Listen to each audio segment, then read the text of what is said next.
What if I told you that a horse almost ruled the Roman Empire? That the man who put it there wasn't insane, but brutally honest? Most people laugh when they hear that a Roman emperor married his horse. But if you stop laughing for just a second, you might start to worry, because this isn't just a story about madness. It's a warning, one that we misunderstood, one that we continue to ignore. Caligula, born Gaius Julius Caesar Germanicus, became emperor in 37 AD. At first, he was loved. The people adored him. He lowered taxes, released political prisoners, and gave bonuses to soldiers. Rome hadn't had a young, charismatic leader in years. They thought a golden age was beginning, but within months, everything changed. A mysterious illness left Caligula on the brink of death. When he recovered, he wasn't the same. The man who once smiled at the crowds became paranoid, erratic, and violent. The generous leader became a tyrant. And then came the horse.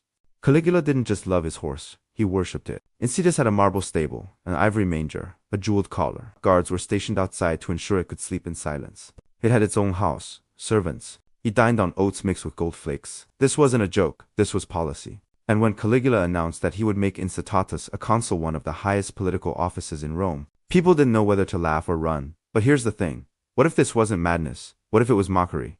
Caligula had inherited a senate filled with sycophants and schemers, men who bowed in public and plotted in private. He didn't trust them, he didn't respect them. So he insulted them in the most humiliating way possible, by elevating a horse above them.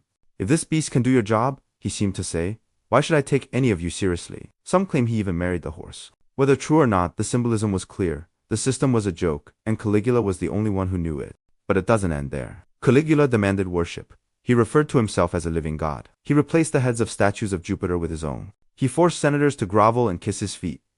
He waged war against the sea, literally ordering soldiers to collect seashells as spoils of battle. But was this insanity? Or performance? Or both? Maybe he wasn't mad. Maybe he was painfully sane, in a world too broken to handle it. Let's fast forward. Look at today's world. How many people in power got there because of competence? And how many were born into it?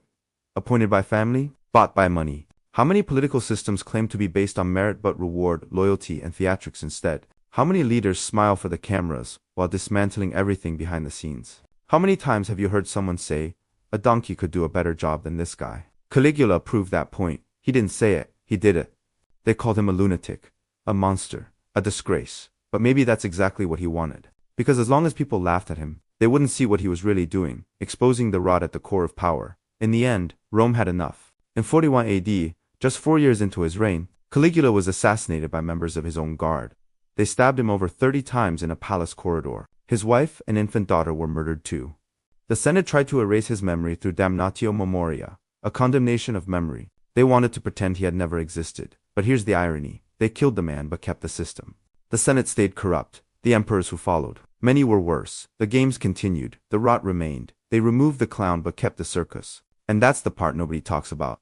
So when you hear that Caligula married his horse, don't laugh too quickly. Because the real story isn't about a crazy emperor. It's about a world so broken, only madness could make sense. It's about a man who used absurdity to reveal the absurd.